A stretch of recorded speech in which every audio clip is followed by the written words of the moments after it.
You're sitting at your desk. The task in front of you matters. You know it matters, but your mind keeps drifting. You check your phone, you open a new tab, you think about something someone said 3 days ago. You return to the task. 2 minutes pass, the cycle repeats. And at the end of the day, you feel behind, not because you didn't try, but because trying felt like pushing water uphill. Now, here's what most people won't tell you. That struggle isn't a character flaw. It's not laziness.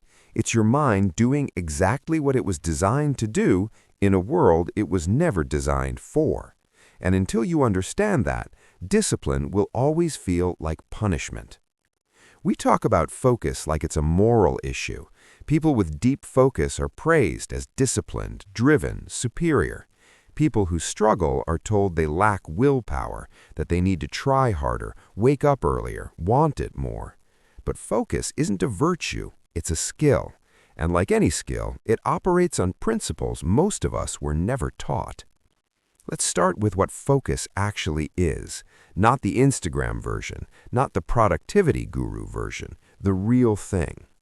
Focus is the brain's ability to sustain attention on a single object or task while filtering out distractions. Sounds simple, but your brain is receiving roughly 11 million bits of sensory information every second, and your conscious mind can process about 40. That means your brain is constantly deciding what gets through and what gets ignored.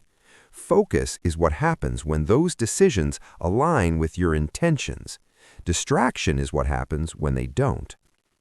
Now, the question isn't whether you can focus. You already do. You focus when you're scrolling. You focus when you're watching something you care about. You focus during conversations that matter to you. The question is, why focus feels so easy in some contexts and so impossible in others? And that's where the story gets interesting. There's a concept in psychology called cognitive load. It refers to the amount of mental effort being used in working memory. When cognitive load is high, your brain is working hard to process information, make decisions, resist impulses. When it's too high for too long, something breaks down. You lose focus, you make errors, you feel exhausted even though you haven't physically moved. Most people experience this as personal failure, but it's not. It's biology. Your prefrontal cortex, the part of your brain responsible for executive function, focus, and self-control, has limits. It runs on glucose. It tires. And when it tires, your brain defaults to what's easy, what's immediate, what feels good right now. This is why deep focus feels rare, not because people lack discipline, but because modern life is engineered to keep your cognitive load maxed out.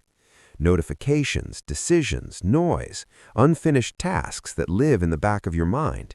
Every incomplete loop, every open tab, every unresolved conversation is a small demand on your mental resources. And by the time you sit down to do something that requires sustained attention, you're already running on fumes. But here's the part that changes everything. Deep focus isn't about forcing your mind to behave, it's about designing conditions where focus becomes the path of least resistance. Let me give you an example. In the early 20th century, psychologist Bluma Zeigarnik noticed something strange. Waiters could remember complex orders perfectly while they were working, but the moment an order was complete, they forgot it. She tested this in a lab and found that people remember unfinished tasks far better than completed ones. This became known as the Zeigarnik effect. Your brain holds on to unfinished things because it's wired to seek closure. Now, think about what that means for focus. Every unfinished task, every decision you haven't made, every email you haven't answered is a small weight your brain is carrying, not consciously, but it's there. And that weight costs you. It costs you clarity. It costs you energy. It costs you the ability to be fully present with the one thing in front of you. So when someone with deep focus sits down to work, it's not because they have supernatural willpower. It's often because they've learned, consciously or not, to close loops, to finish what they start, to create a mental environment where their brain isn't juggling 15 things at once. But let's go deeper, because there's another layer here that most people miss.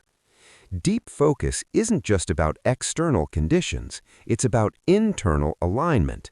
And this is where things get uncomfortable. Because the truth is, we often blame focus when the real issue is meaning. Your brain is designed to conserve energy. It will resist effort unless it believes that effort serves a purpose, and not just any purpose, a purpose that feels real to you. This is why you can spend 4 hours researching something you care about without noticing the time, and 4 minutes on a task you don't care about feels unbearable. The difference isn't discipline, it's motivation at a level deeper than conscious thought. Psychologists call this intrinsic motivation versus extrinsic motivation. Intrinsic motivation comes from within. You do something because it's meaningful, interesting, or aligned with who you are. Extrinsic motivation comes from outside. You do something because you're supposed to, because someone expects it, because there's a reward or a consequence attached. And here's what decades of research has shown. Intrinsic motivation is sustainable. Extrinsic motivation burns out. You can force yourself to focus through sheer willpower for a while, but if the task doesn't connect to something you actually value, your brain will resist, not because you're weak, because it's smart. It knows the difference between what matters and what doesn't. So when you sit down to work and your mind wanders, ask yourself this: is the problem focus, or is the problem that you're trying to force yourself to care about something your deeper self has already rejected? This isn't an excuse to avoid hard things. Hard things are necessary. Growth is uncomfortable. But there's a difference between discomfort that leads somewhere and discomfort that's just noise. One builds you, the other drains you. And learning to tell the difference is part of becoming someone who can focus deeply. The philosophers knew this. The Stoics talked about distinguishing between what's in your control and what's not. They understood that peace comes not from controlling everything, but from directing your energy towards what actually matters. Marcus Aurelius, a Roman emperor with endless demands on his attention, wrote about the importance of returning to himself, of not being pulled in every direction, of choosing where to place his mind. That's what deep focus really is. It's not about doing more, it's about doing less, but with your whole self. And here's the beautiful part.